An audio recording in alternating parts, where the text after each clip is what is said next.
ጸሎትን እግዚአብሔርን መጸለይ በቃ እና በሄድክበት ሁሉ ጌታ ሆይ የቱ ጋር ነህ ብሎ እንደመፈለግ ትልቅ ነገር የለም። እግዚአብሔርን ፊልም የምታደርግበት ቦታ እና እግዚአብሔር አለ ወይ እዚህ ጋር እና መጸለይ እግዚአብሔር ፍቃድህን አሳየኝ፣ ፍቃድህን ገለጥልኝ፣ አንተ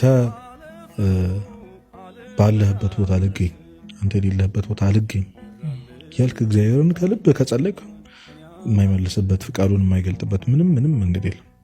ይሄ ነገር ለህይወት ያስፈልጋል ለነፍሴ በተለይ ከአንተ ጋር ባለኝ ግንኙነት ውስጥ። ምክንያቱም ህይወት ላይ በጣም ማተር የሚያደርገው ነገር ከእግዚአብሔር ጋር መሆኑና ለመሆኑ ብቻ። በየትኛውም ውሳኔ ውስጥ ከእግዚአብሔር የሚለይ ነገር ከሆነ እግዚአብሔር የሚያሳጣ ከሆነ ለአንተ አይሆንም። በጣም ጥሩ ደሞዝ ያለው ስራ ልታገኝ ይችላል። ድሮ ቤተክርስቲያን ከምትሄድበት ጊዜ የሚቀንስብህ ከሆነ ግን ደሞዙ እመነኝ ሞት ነው፣ መውደቅ ነው ደሞዙ።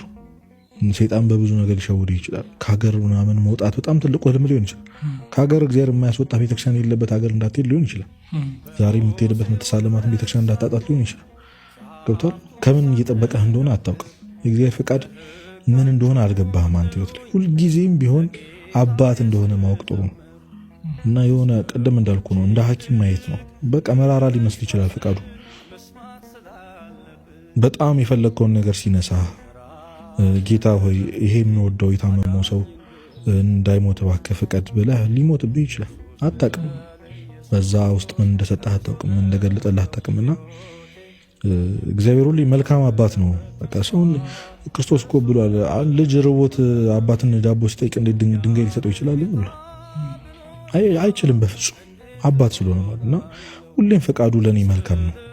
የሚያስብልኝ ነገር መልካም ነው፣ ያቀደልኝ ነገር መልካም። እኔ አልገባኝ ይሆናል፣ እኔ ያልተረዳሁት ይሆናል። እኔ ልጅ ነኝ። ገብቶሃል? አንተ እየፈለግ ካልነካው እያልክ ያለው እሳት ሊሆን ይችላል። አባት እየከለከለ ነው። ሺህ ጊዜ ብታለቅስ አይሰጥም። ለምን? ስለሚወድ። ቢላ ሊሆን ይችላል እየተመኘ ያለው ህጻናት። አሁን አንተ ታናሽ ወንድም ቢላ ካነቀው ቢላ አትሰጠው። ቢያለቅስ ሰጧል አትሰጠው። ስለምጠላው እንደውም በጣም ስለምትወደው ግን እውቀት የለውም እሱ። የቢላን ክፉነት፣ የእሳትን ክፉነት፣ የጉድጓድን ህይወቱ ላይ አደጋ የሚጥሉ ቦታዎችን ቤተሰቦቻችን ከነዚህ ልጆች ጋር አተዋሉ አንብቡ አጥኑ ምናምን ሲሉን ድሮ በጣም ሲቆጣጠሩን እዚህ አትውጣ እዚህ አትግባ ሲሉን ዛሬ አይደል የገባን ለምን ያደረጉት እንደነበረ። ልክ እንደዛው የሆነ የክርስትና ደረጃ ላይ ስንደርስ የሆነ ነገር ሲገባን ያን የሚገባን ጊዜ ይመጣል እና ያችን ቀን እስክናገኝ ድረስ እግዚአብሔርን መጠበቅ ያስፈልጋል።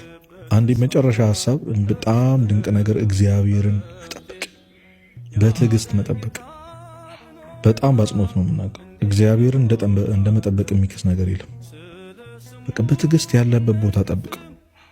ታምነዋል አይደል? አባት ነው የሚሰጥህ ለአንተ በጎ የሆነው ነገር ነው። ስለዚህ ጠብቀው ባለበት ቆም። ስንት ዓመት ልጠብቀው ካልገኝ አላውቅም። እስኪሰጥ ጠብቀው፣ እስኪገለጥ፣ ደህና እስኪያደርግ፣ ካለህበት የኃጢአት ስርዓት እስኪፈታ ድረስ በትዕግስት መጠበቅ። ብዙዎች እግዚአብሔርን የጠበቁ የታገሱ ሰዎች ተክሰው አይተናል። እግዚአብሔር ሲክስ ደግሞ በጠበቀው ልክ ብቻ አይደለም፣ እጥፍ ድርቡን በትዕግስት ልክ አይደል እንጂ እኛ መች ትዕግስት አለን? እያማረር ነው እኮ የምንጠበቀው። ግን አይኖ በጣም ይከብዳል እግዚአብሔርን መጠበቅ። ምክንያቱም የምታየው ነገር የለም፣ ሲሰራ የምታየው ነገር የለም። ምግብ ቤት ቁጭ ብለህ እኮ ቢያንስ የሚኮሻኮሽ ድምፅ ትሰማለህ። እግዚአብሔር ጋር እንደዚህ የለም። ዝም ብለህ ነው የምጠብቀው። ጸጥ ብሎ ነው የሚያስጠብቅ። ባዶ ነው ሁሉ ነገር። በዜሮ ዝም ባለ ድምፅ ውስጥ እግዚአብሔርን ቆሞ እንደመጠበቅ የሚክስ ነገር የለም። የእግዚአብሔርን ፈቃድ በህይወት እንደመክተት የሚያዋጣ ምርጫ የለም።